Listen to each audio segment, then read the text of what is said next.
Hey guys, Dr. Dex here. Welcome to the Dr. Dex podcast. I'm accompanied by DJ Studio Man, my producer. Yeah. There he is. And I'm with Mr. Coy Pence today. And Coy, tell us a little bit about yourself and your business and where you're located. So my company is located in, we service all of Middle Tennessee, which is, the Nashville area. Right now I live in Dixon, which is right outside of Nashville. I've been doing this stuff for probably about 10 years now. Just in general, I've been in business for about 3.5, 4 years. But I found my passion for building stuff pretty early. Yeah. What's the name of your company? Rough Ashlar Construction. Okay. And so you're near Nashville, huh? Nashville, Tennessee. That's correct. All right.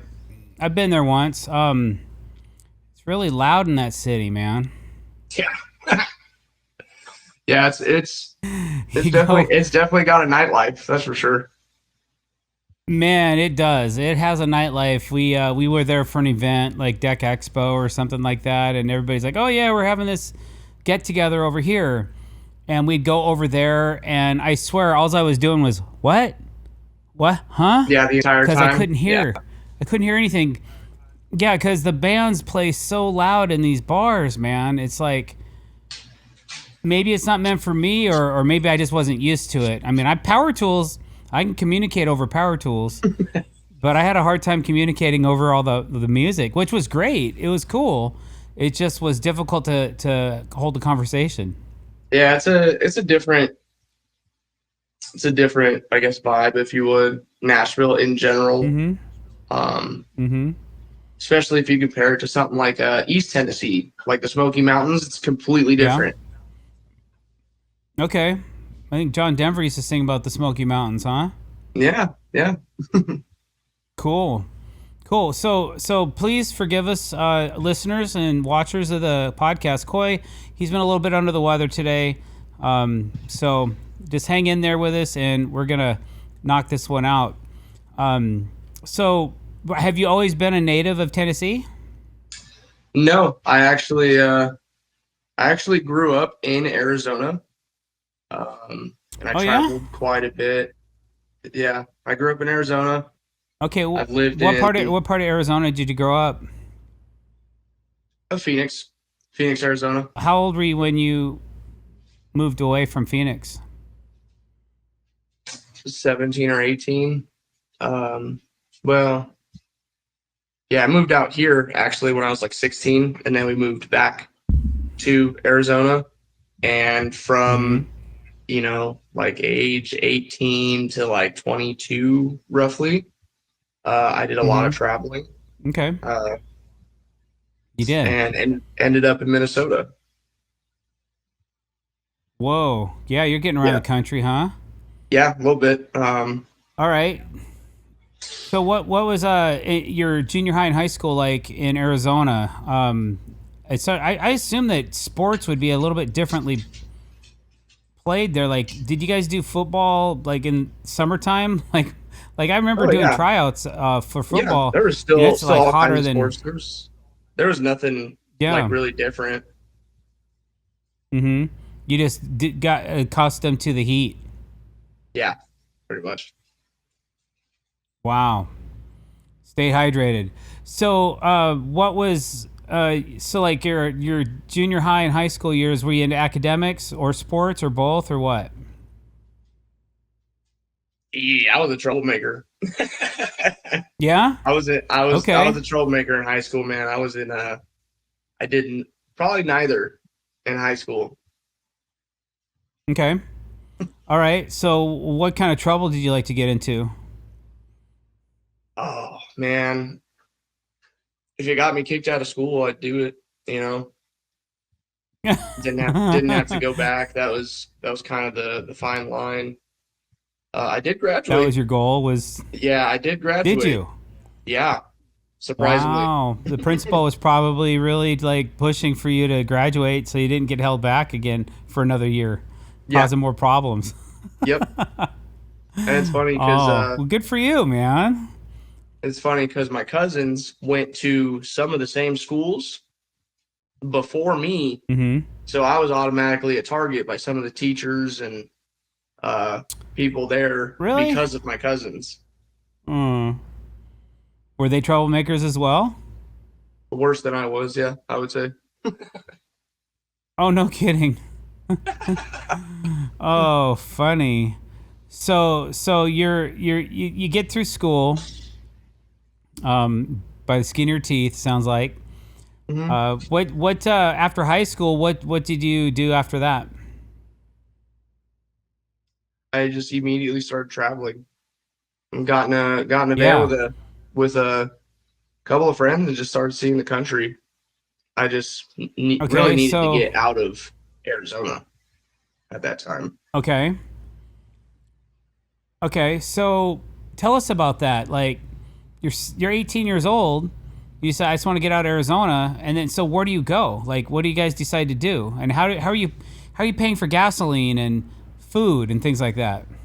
Um, so I started following Dead and Company, which is it's a band, Bob Weir's, band after Jerry Garcia passed, and that was kind of really Mm-hmm. what we did was we sold food and water bottles and stuff uh, on the little lot and everything. I did that for about a year and then got pretty tired of not being stable, not having a life, more or Mm-hmm. less.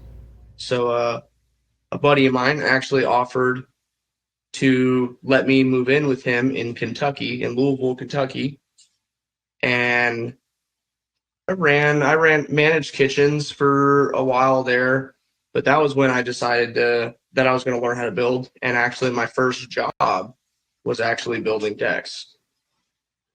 Oh yeah. Okay. And then So let's back up. I want to back up for a second. So yeah, was that even though Garcia passed away? So were you considered a deadhead at the time?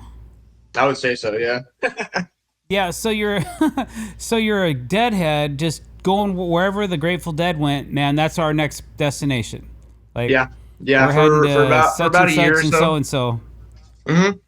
Wow, for a whole year, and you just got by selling amenities in the parking lot. That was this like part of was this just like the culture of being a deadhead? Yeah, yeah. It was 100%, man. He Was there like just was there like a master guru or somebody that said, okay, you're gonna sell water and you're gonna sell weed and you're gonna sell hallucinogenics or no, t-shirts no. or I tie wouldn't dye? say Or, that. no, none of that. Everybody just kind of Okay, decided what so they found what they were good at, man. yeah, yeah. I Like mean, some I people assume did. that selling water would be a pretty good gig Yeah. Oh, it was water and beer. a place like that. Water and Hmm. beer, like Yeah. you got to have that. Stay hydrated one way or another. Yep. Wow. And so, what would you do? Would you go to like? How did you obtain the water you would sell? Oh, just Costco. Okay. Costco, Kirkland man. signature, man. Everybody Yep. trusts Kirkland signature, right? Yep. That was the So, cheapest, what was the going largest rate amount of for a water you bottle could of get. water at a Deadhead concert? Oh, $5-10. Oh, no kidding. Yeah. Yeah. And if you're inside, if you're inside Wow. the venue, not in the lot or whatever, um it was more like 8 to 10. Wow. So you could So actually do a decent profit if you're selling enough water, huh? yeah, just one or two cases, you can make enough money to get gas and to get to the next show. Grilled cheese is also. Wow. I know the Family Well, Guy that's makes cool. some jokes, man, but grilled cheeses sell. Yeah. Yeah, Okay. Cool. And then, so would you guys like every night get together and figure out your meals and things like that? Or how did that work out? we just we just float like just flew by the seam of our pants kind of situation, man. You know, Cool. we sometimes we would while we're at Costco, we would fill up the cooler so we have food, for the Mm-hmm. whole time, and uh, or we had friends that sold food on lot that would feed us. Cool. Wow, it just sounds like a kind of a wild, fun time to be able to just go do that for about a year. And how many locations do you think you hit in that year? Probably 15 or 20, maybe more, maybe a little bit more, but I would say Mm-hmm. about 15 or Mm-hmm. 20. Okay. Right on. And then after about a year, you're like, not really into this anymore. Yeah, I just got tired of the culture. Um, Being Mm-hmm. okay with like just scraping by and uh, asking everybody for something, you know what I mean? Yeah. Yeah. Gotcha. So I decided to Yeah, just I think that'd be a tough way to live. oh, it is. Yeah, it definitely is. Yeah. So I moved to Louisville and got a job. Okay. So you said your first job was building decks? Yeah, my first job in construction, um, out there. It was actually building decks and mostly for apartment complexes and stuff. So they were pretty quick Mm-hmm. turnarounds. They weren't nothing Mm-hmm. extravagant. Were you on a team of guys that would go in and do this? Yeah. Yep. I was working for a company. There was Mm-hmm. three or four Oh, of us. okay, cool. I worked for a management company for a while, kind of doing the same thing, but most of the apartment complexes I worked on, the decks were so rotten that it was dangerous to walk on them. Yep. So they'd put me up there to do the demo. Yeah. They like to wait till the last minute. That's for sure. Yeah, yeah, absolutely. Well, maximize your profit, I Hmm. guess. So, how long did you do that for? Probably did that for about 3 4 months, and then I fell in love with my now wife and moved to Minnesota where she was and started learning how to build houses. Cool. And how long did that last for? Oh, I did. We were in Minnesota for 2 3 years roughly. I did everything from framing houses, deck building up there, log homes. That was the first time I seen a helical pile was in Hmm. Minnesota because the frost lines are so Oh insane. yeah, Hmm. yeah. So insanely deep, right? Yep. Do you pour standard foundation for a house there, or are you doing those on helicals as well? I think those are all the most of the houses that we did were like walk-in basements or walk-out basements. So they were Mm-hmm. huge concrete foundations. Okay. Mm, Interesting. Yeah, and how did you navigate the winters working there? I'm sorry, what? How did you navigate working in the wintertime in Oh, dude, Minnesota? bundle up, man. It was a completely different environment, man. 100%. Yeah. Um, Yeah, did it make you second guess Arizona versus Minnesota as far as climate? yeah, a little bit. Okay. All right. The summers up there, though, the spring and summertime in Minnesota it's unbeatable. It's unbelievable, man. You only get 3 months for Yeah. all three holidays roughly, but it's something that you never forget, man. Especially up in like the northern part of Minnesota where I was doing log homes. Oops, sorry, that was my alarm. Yeah. Where I was doing It's all log right. homes. Um, they're up by Leech Lake in Walker, Minnesota. It's Mhm. incredible. Wow, that's cool.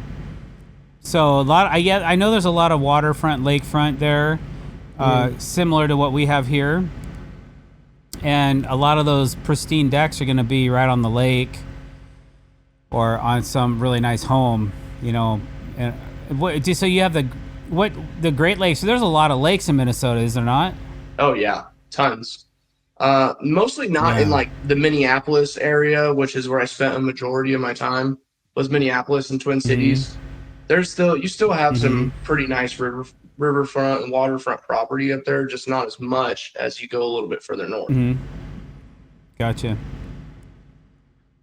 Cool. So how long did you do? You were framing homes only, or were you doing the whole thing, like from start to finish, or No, framing. Mostly just framing? framing. Just did that for 2.5 years. I did log homes for almost a year. We tried living up there, and Yeah. it just things didn't work out. As far Okay. as like trying to do that, and then we moved back, and I started doing like painting, interior remodeling, and decks for one company. And then I don't know, some company called me that only did decks and wanted me to come work for them. And so I Mm-hmm. did. And that's kind of where I found out like how creative and how passionate you can really be about, outdoor spaces and decks. Okay.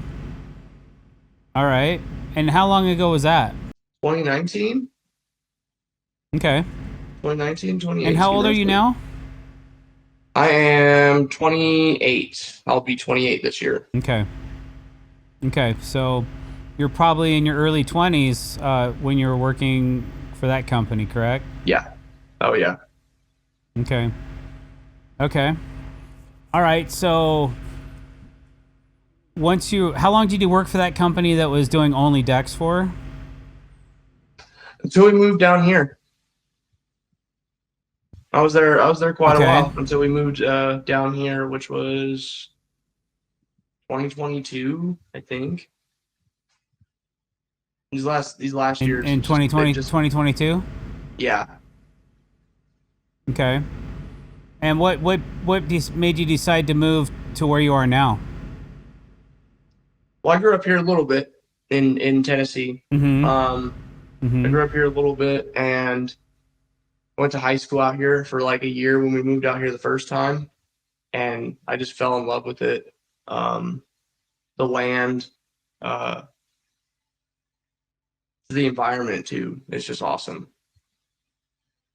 Okay. You're so close from a world of difference. We're what, like 8 or 9 hours from the closest beach on the ocean. We're 4 hours away from the Smokies, and it's unbeatable out here. Nice. And so you're really happy where you're at now. Yep. And you've been there about 4 years, you say? Yeah, yeah, I'd say so. It might be Okay. longer. The All right. timeline of having kids and everything is kind of a little Sure. obscure. Running a business, Well, it's kind that's of cool. all I always like to establish the timeline just so I keep it all straight in my head, or try yeah. to at least. So it's always interesting to get a timeline on our guests.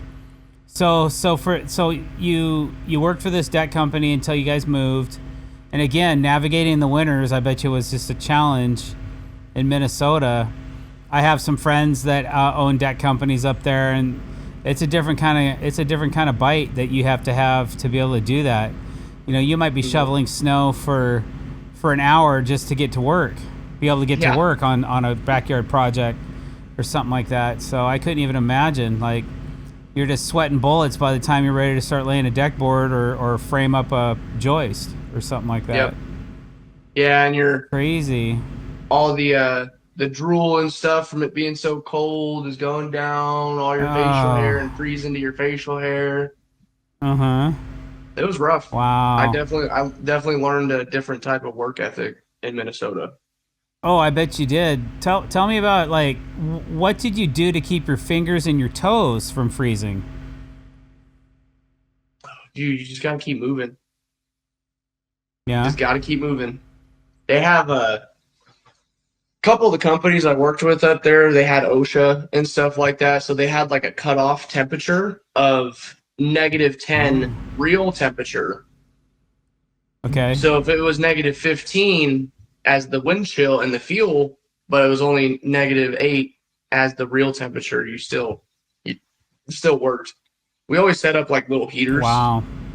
the big Yeah. propane heaters in the basements up there Yeah. when we Salamander. were framing Yeah. Yeah. houses. Oh my goodness. I couldn't even imagine. Like, it gets where I live. It gets cold, but it doesn't get. It's not cold. Usually, it's not cold all day. It's like cold in the morning, and sometimes you can't feel your fingers or your toes. So I was just always curious what other people do.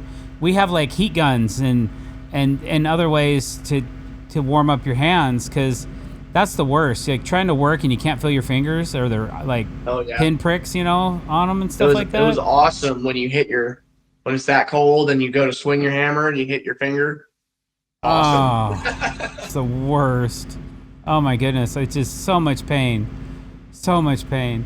So I bet you were you happy when you moved back to Louisville, in that vicinity? Tennessee. We're down here. Excuse me, Tennessee. Right, I'm sorry. I'm sorry. It's okay. Tennessee. I'm getting my geography mixed up. No, it's okay. So I've been all over, man. Yeah, you're like Johnny Cash. Been everywhere, man. Okay, all right. So walk me through. You get down to Tennessee, and what part again? Murfreesboro. So right now I'm in Dixon, but when we first moved down here, we were in Murfreesboro area, which is just the other side of Nashville. Man, the first time I got down here, I started working for a guy's at 1099 position, doing decks and stuff like that, and I got just ripped off after 2 weeks of working with them. So I was down here just not a penny to my name. Down the first year, 6 months I was here. And then I started working for a buddy of mine, Garrett, and I was with him for a good long while. Man, that was really good. I probably was with him for about a year and a half, 2 years. What did he do? He actually inspired me to start my own thing. Yeah? Cool. Which is, what was your own thing when you first got started? What were you specializing in? The decks. Okay. Yep. And is that when you started the company name? So I actually went through 2 names. Then after I landed on the current name, I think I had the old name as I was completely a subcontractor. I wasn't, really advertising for myself. At that time I was help on the way. And then once I branched, and because there was no advertising. So once I branched off on myself, I reestablished my company as Rough Ashlar Construction and just started hitting the ground running. I advertised for an entire year before I went off on my own, just so I knew that I'd have, an okay backlog. And it was hard. The hardest part about starting a business is the help, finding good help. It's still a problem as you grow your business and as you succeed in business. It's probably one of the hardest things recently to find. Through COVID, I went through more employees during COVID and after COVID than I ever had in the first 20 some years of business. Things have changed a little bit, and it's harder to keep people on board, Have you found that to be true as well? Yeah, 100%.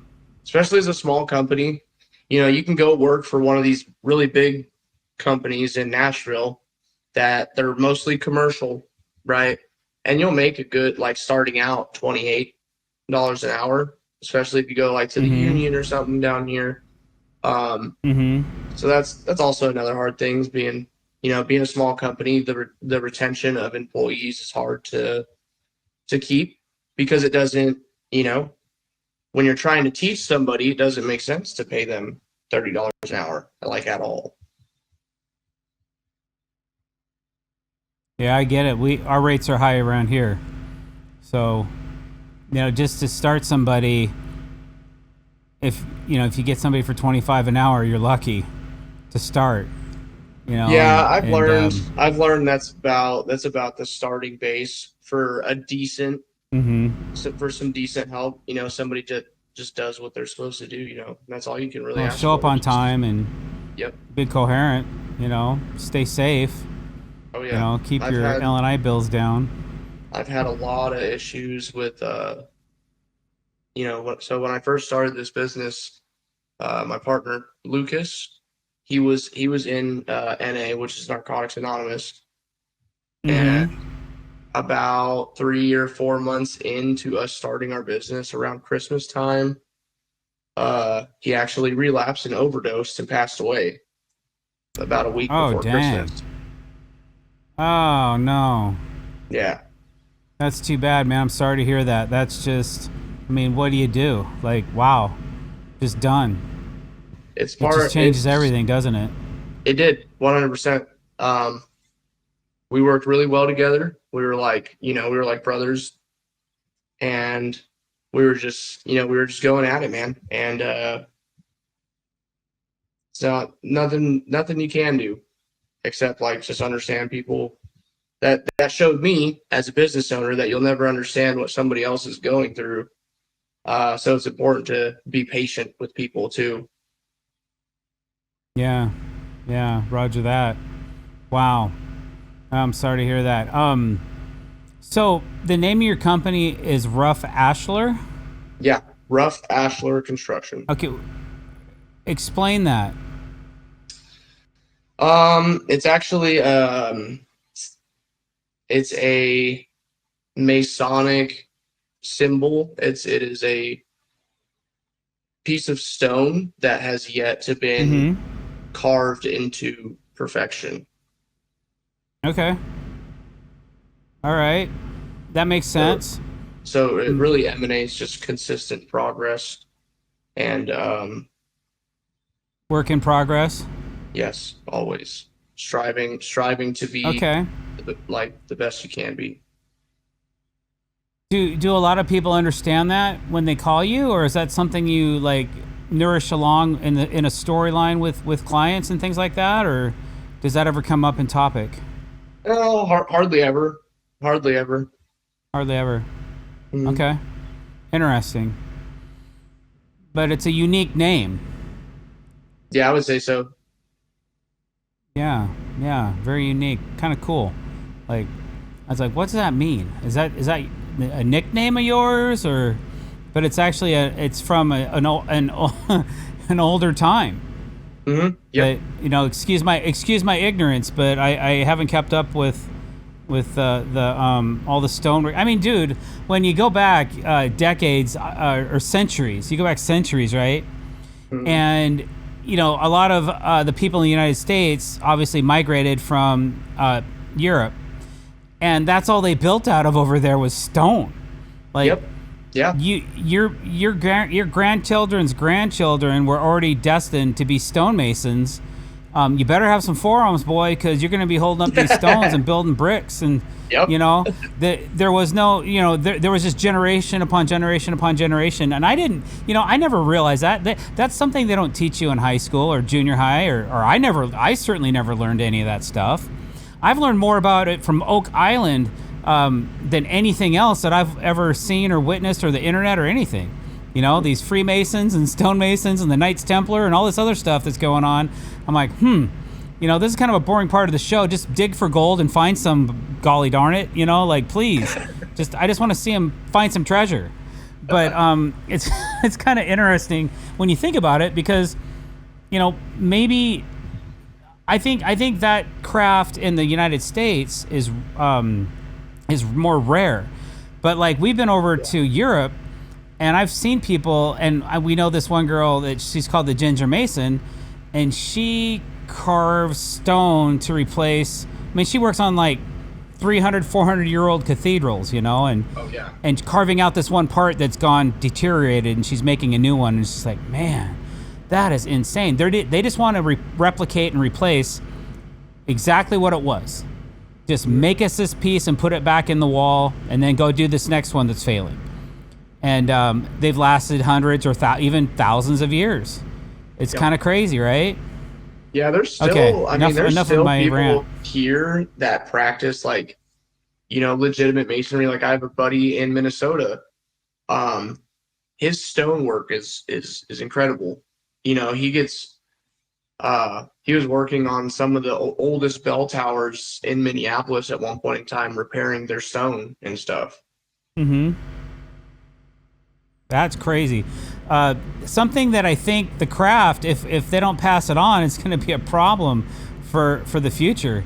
You know, because of the lack of skilled tradesmen that are coming out recently compared to what we've had in the past. I think that's for all parties, like all trades, not just Oh yeah. stone. Oh yeah. That's all trades. 100%. Yeah, I agree with you on that too. We often talk about that in the podcast, sometimes in our bonus episode. Mhm. But just to see what's happening in the trades, and there's certain things that we do even as deck builders that I want to pass on to future generations as well. Mostly the craft of deck board bending. Yeah. And have to share that. I think I have a lot more bottled up inside of me that I haven't even shown the internet yet. That it'd be sad for me to just like keep that to myself. So sometimes I feel selfish and I don't want to share it, and then sometimes I'm like, yeah, maybe I should give this one away now, and give it to whoever's interested in listening to it or seeing it or learning about it. But so tell me where you are in your deck building journey then. So you've got this cool name, you start the business, you start building decks, and you've been doing this for about 4 years now?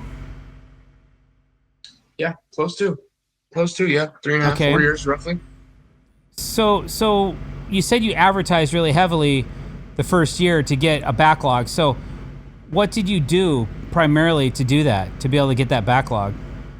Oh, I hired people that were really good at Facebook and, like meta ads and stuff like that. And I just got really tired of dealing with that outside of the business. So I just learned how to run my own. So about 4 or 5 months ago, I started running my own, and that was just mostly it, man. Is like, as a small business, it just seems like there's all these like shiny object syndrome things that are, like you have to have this or you have to have that as a small business, or, it doesn't, it emanates you being a small business versus being a professional company, and certain things like that. If I were to tell, like just a piece of advice for anybody starting any kind of business, is do not get the shiny object syndrome too early. Just keep steadfast and just keep on trucking. Okay, that's solid advice. And interesting to hear from you to say, like, as a newer business, to bite into all this advertising hype and marketing hype, and then realize, hey man, this isn't quite where I wanted to be, or I'm spending more money than it's worth for me to get these jobs. I could see that as becoming a burden on your business. It can, yeah, it can. Because you got to think is I guess what you would call like the organic lead flow or whatever it is, it's more promising than, anything you would get on like Meta and stuff like that. Okay. I've never really advertised on social media except for the fact that people find me on it. And that, again, would be more organic, where they just found Dr. Dex and then, oh, you're in our area. Oh, great. Can you come over and give us a bid? Sure. That's great. But I've never really advertised. I've heard of other people doing it that said they've been successful with it.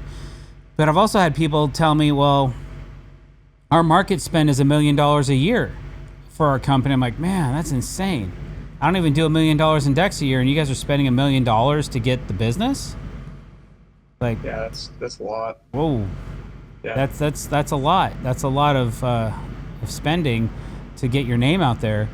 So, what else have you done to get your? Do you have a backlog now? Oh yeah. I would have to say my company for the last 2-3 years has been booked out 6 to 8 months, like consistently. Good for you. That's awesome. So, how many people do you have a team that work with you? Or do you have several crews, or what do you got? So it's just me and my crew is what it is. It's usually me and two, maybe three guys, Mm-hmm. depending on the time of the month, I guess.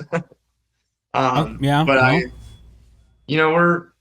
I focus on like the more like extremely custom projects, if that makes sense, like the extremely Mm-hmm. delicate kind of designs and stuff like that. Yep. Um, I get it. yeah, Yeah, I mean, you can be a production company, or you can be a mid tier, or you can be more of a premium deck builder. We try not to discriminate, but to be honest, I prefer the upper echelon projects myself. It yeah, seems like that's the one. Those are the ones that we excel at. Those are the ones that I'm happy on. I like a little bit of security, but like you, I'm usually booked out 6 to 12 months. But recently for us, it's been a little bit different. I think there's more competition, more people are going into building decks, and they're definitely costing less than what I charge.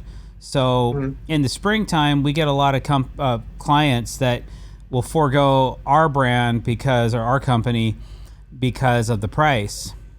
But then, all those cheaper deck companies get booked out with these inexpensive decks they're building, and then we start selling some of our projects because they're not that much more, but you're getting so much more for that valued for that dollar, yeah, I agree.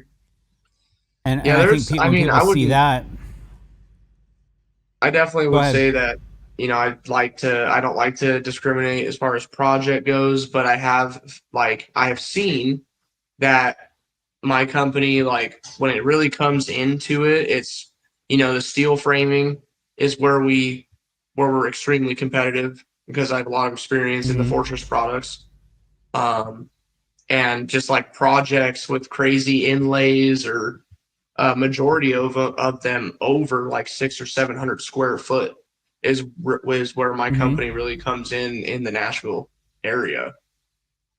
Cool. Well, nothing wrong with that. Mm-mm. No, because I mean we there is a couple of production companies out here um, that I actually used to do subcontracting work for them before I started, off on my own. So I know, you know, I kind of know the dirty little secrets of like where their quality lies, if that makes sense, where their quality Mm-hmm. ends. Sure. And if you can point that out to somebody without like pointing fingers, saying, "Hey, I know you're looking at other bids, but are they A, B, C, and Ding this the way I'm going to?" Yeah, it's true. It gets people to think a little bit more. That makes Hmm. sense. You ever run into Varney at all in your neck of the woods? Who?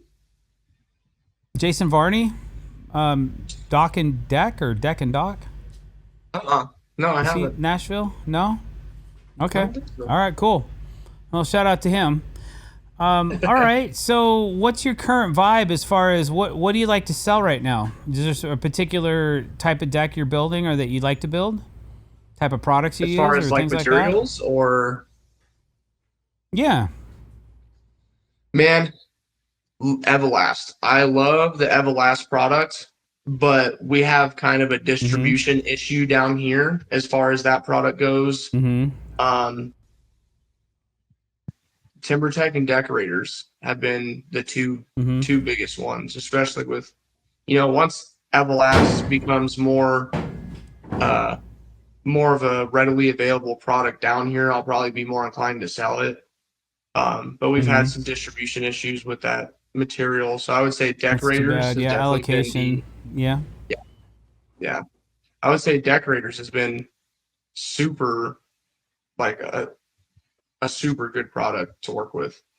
Mm-hmm. Their Surestone product, the mineral, the what is it, the mineral composite boards. I've Mineral experienced. baseboards. Yeah. Yeah, I've had some really good experience with those as far as expansion and contraction, um, and just the colors inside the boards. They look really good. Mm-hmm. Okay. What type of railings are you putting up? So railings, I've actually been doing. Have you ever heard of Master Halco? We've Yep. been using their Railmaster system, which their steel handrails have a lifetime warranty. I like steel handrails because I just think Mm-hmm. they're. Mm-hmm. I mean, that's just personal opinion, right? But I think Sure. steel will always outlast like composite handrails and stuff like that. Mm-hmm. Yep. Okay. So, um, as far as tools go, how do you set up your tool set? Are you hauling everything in a trailer? Do you have a van or a sprinter or something like that? Or what's your No, setup yeah, we like? got a trailer, got a 16-foot trailer. Still need to do a Mm-hmm. little bit of build out inside of it. Hasn't really 100% been necessary, but as time goes on, I'm like, man, I just need more shelves. Yeah, we have a 12-foot trailer and it's ridiculous. It's overpacked, overweight all the time. But I've squeezed that thing into more tight spots than I could never get a 16-footer into. Oh Um, yeah, no, that's my there's only hesitance. yeah, especially when you get into like some of the projects in Nashville, you're in an alley. Like Mm-hmm. that's where you could park is an alley. Oh yeah, that's rough, man. How do you navigate that? So far, I have not found a job site that I can't get my trailer into. Oh, good for you. Yeah. Might take a couple I tries, s- but yeah, I guess where there's a will, there's a way, right? yeah, You're gonna figure out how to do that.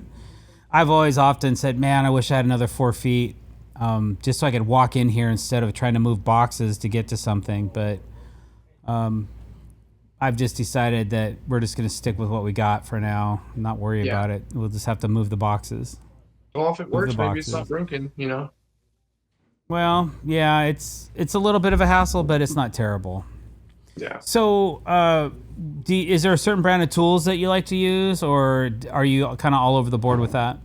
I would say I haven't found my niche of tools. I like Makita. I like Milwaukee. I have a majority of DeWalt tools just because they get beat up, man, and I can replace Mm-hmm. a DeWalt for a lot cheaper than a Milwaukee.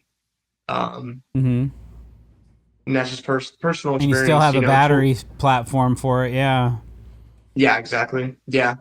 Yeah, I mean, for us, it is battery platform. It's like, you start carrying 4 or 5 different colors of tools, and then you got 4 or 5 different chargers, and Yeah. it starts to grind on you a little bit. Hmm. So we like Makita as well. That the 40-volt stuff's pretty good, and then like you, we have a lot of DeWalt stuff, Yeah. and it just seems to pound in day and out, man, day in day out. Just keep grinding on it. They're miter saws and they're corded tools. There's no reason to replace it. Right. They just I agree. they work really well. Yeah, yeah, good stuff. Good stuff. So what are you building currently? Currently, we're on a project actually about like 10 minutes down the road from us, and I think Oh, it's nice. it's about 600-700 square foot. It's got like an 8-foot Mm-hmm. walkway that goes around into this big 25 by 16 large area. And we're actually going to be doing a full deck rose compass as just a Mm-hmm. gigantic inlay from pretty much front Mm. to back. So it'll definitely be Oh, the biggest wow. rose compass that we've done. Um, How'd you design that?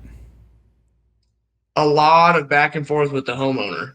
I had this idea and I was like, Mm-hmm. well, what about this, and this? Like, first, it kind of started with doing like a herringbone pattern down the entire 8-foot Mm-hmm. walkway, and then putting like two Mm-hmm. diamonds with a smaller rose compass inlay is kind of where it started. And, they just started looking at pictures online and they said this right here. They were like, we like the rose compass. It's not going to be too much going Mm-hmm. on, but it's going to be like just Mm-hmm. enough. And the walkway ended Mm-hmm. up just kind of, just being a regular old walkway. So it doesn't Mm-hmm. take away from Okay. the giant compass rose. Cool. Cool. So, do you have a pattern that you're going to use for this, or are you just going to like Is there a lot of flat blocking that's going into the frame for that, or Oh how are yeah, you gonna yeah. put it all together? We're gonna do a lot of blocking for this because it's. Mm-hmm. I mean, overall, we're gonna have. It's probably gonna be about 3-4 foot and well, two boards. So we haven't. This is kind of one of the things we're kind of flying by the seam of our pants. Mm-hmm. Mm-hmm. I believe it is 100% doable, and it's kind of like the inlay that I did in Bowling Green. It took me a good day or so to do all the planning, pocket Mm-hmm. screw everything together, and then take it up Mm-hmm. onto the deck and center everything up where it needs to be, and then marking out where all of the blocking needs to go to fully support it. Yeah, yeah, I could see doing something like that. Yeah, I'd love to see that. That's going to be crazy when you're done. To have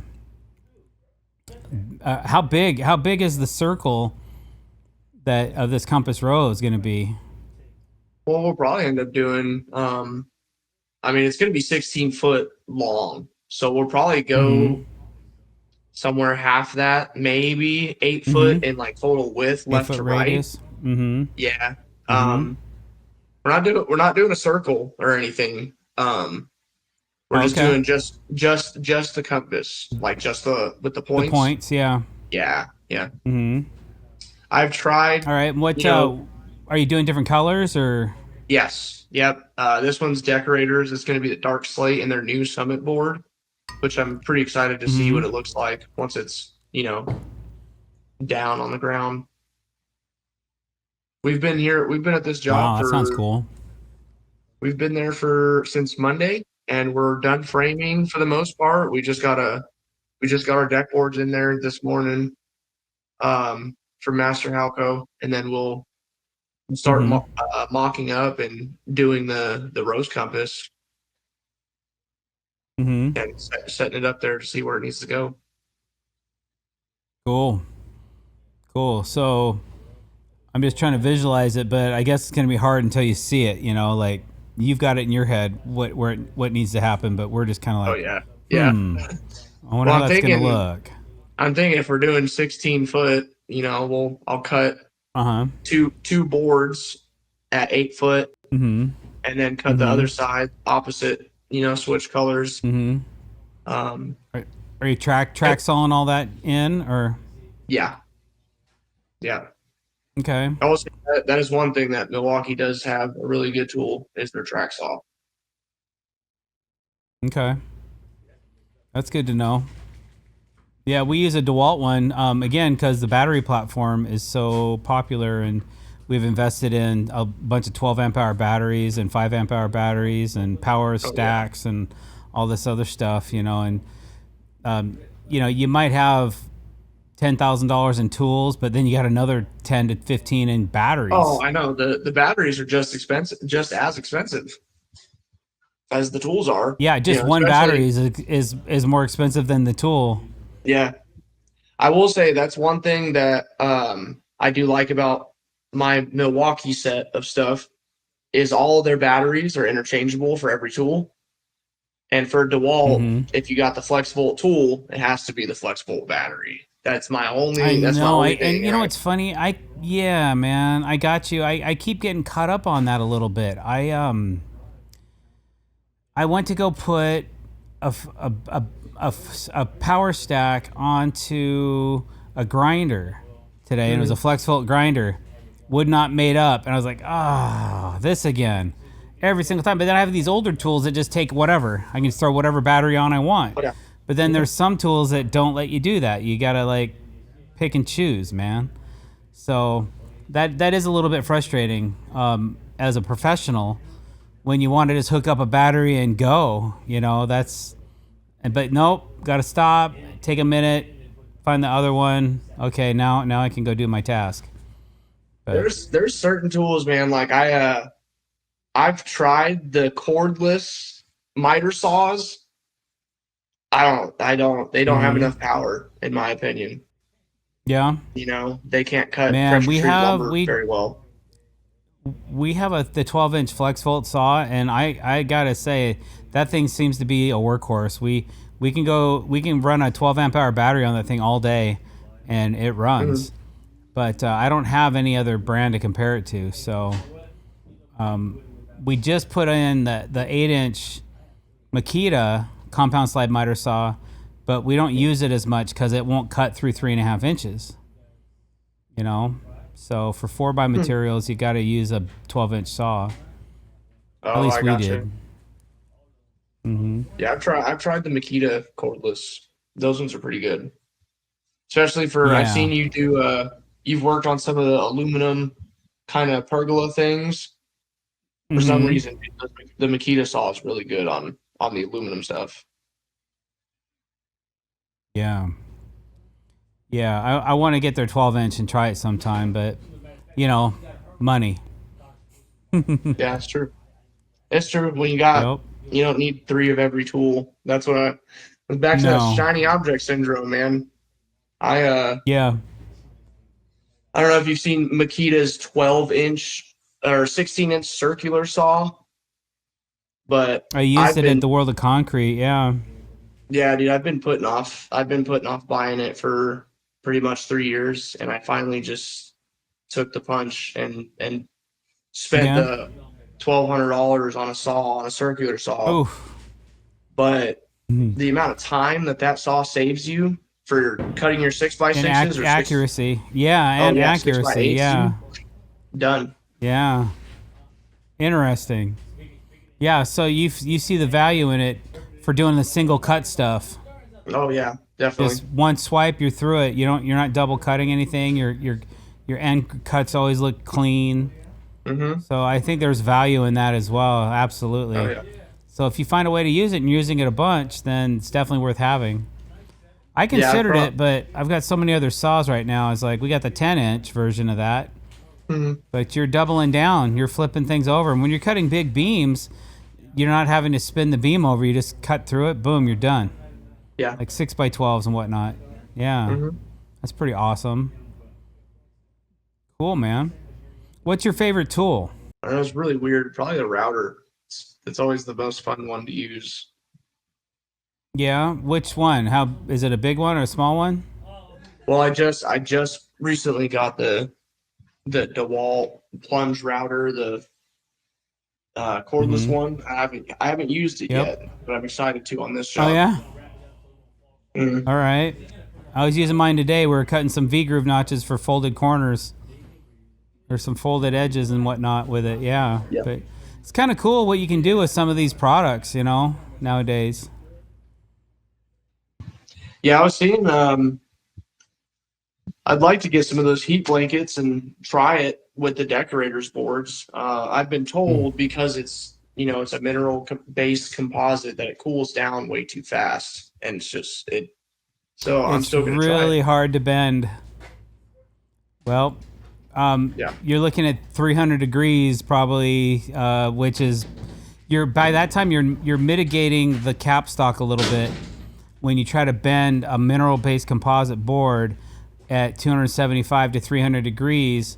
You got to take it up really slow. I've done 9 foot radius before successfully, but Mhm. I also burned a set of blankets up doing it because I just cooked it too much, too fast, too hard, and you just destroy the capstock. So you gotta let the core heat up. And I talked to their engineers, so they confirm that. I go, yeah, our board extrudes at a hotter temperature, so that you have to kind of keep it in mind that when you're bending it, that you got to get the core hot. Hmm. Much slower process than the PVC stuff. Correct. Yep, Gotcha. definitely. And you're not going to get it to bend as tight as you are a PVC board. But hey, if that's if you don't need it tight, then who cares? You know? That's true. I've uh, Yeah. I've I've worked on pitching the radius decks and stuff. The most I've ever gotten out here Hmm. is just doing around a pool, around a above ground pool or something. Hmm. So I Hmm. got the radius, the Well, you're still young. You got time. You got time to figure that out. Oh, I know. Yeah. Mm-hmm. Yeah, that's not such a challenge. That's not as difficult, but surface bending can be tough to navigate depending on what you're bending and how much of it. So. But always, like in the summertime, you can always acclimate your boards outside in the sun, and it helps speed things up. Oh yeah, I bet. You just got to get that core nice and toasty. Mm-hmm. Especially once you start getting to these 100-degree days that are pretty close around the corner. Yeah, man. right. Oh, for you, yeah, that's crazy. Mm-hmm. And what do you guys do? I mean, I was where was I? A couple years ago. I was over like near Cape Cod or something. It was really hot, and it was humid. That's what gets you is the humidity. Yeah. Is it humid where you're at? Oh yeah, man. It just pulls the sweat right off you, man. It's some days it can be really brutal. Like this week was really nice. It was really nice, but we just had some thunderstorms and stuff pass through, so it's been extremely humid. Yeah. Yeah, it's not that bad. Extremely humid. We have humidity here too, but it's usually not super hot. Like in the summer, when it does get hot, the humidity goes down a little bit. So it's some days can be sticky, but not too bad. Most of the time, it's just warm. You ever jump into a? That can be hard. You ever jumped into the lake on your lunch? A couple times I have. It depends on the lake. Yeah. Depends on the lake. This one called Lake Taps we've done, definitely. It's a cleaner lake. They drain it in the winter and then they fill it back up. It's like a reservoir. Oh. And it keeps a little bit cleaner profile that way. Makes sense. But yeah. So, but it's not like a daily thing we do here. We work on a lot of salt water too, like Puget Sound, but it's the temperature of the water only changes like 8 degrees all year. So it's still really, it's very cold. Yeah. Right. Yeah, it's pretty cold year round. I don't think it gets above 60, higher than 60 some degrees in the summer. So it's pretty chilly. It's good to get your cold plunge in the morning though. My goodness, I guess. Yeah, you would. That was something we did in Walker, Minnesota, when we were doing log homes. Is when we were on the lake, man. Yeah. Lunchtime, you just jump in the lake and it brings you right back to life. Oh wow, I bet. Yeah. Burr. Crazy.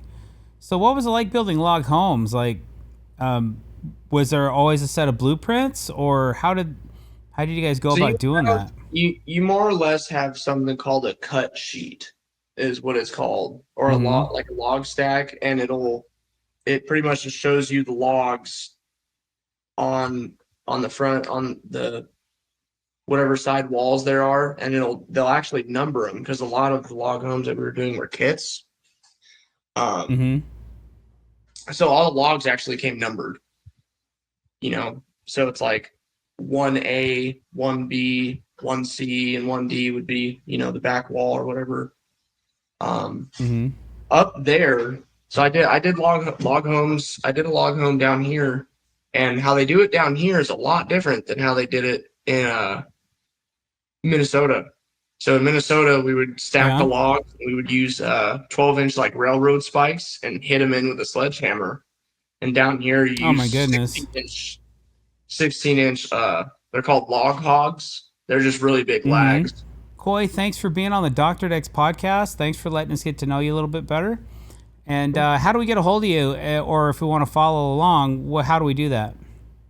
Rough Ashlar Construction. We have Instagram, Facebook, and our website is actually midtndex.com. So Mid-Tennessee? Yeah, midtennesseedex.com. All right, Coy, thanks so much for being here. And for all you listeners, thank you so much. If you're watching this on YouTube, don't forget to hit that subscribe button. And Calvin, hit that outro. We will see you guys on the next one. Have a good day. Over and out.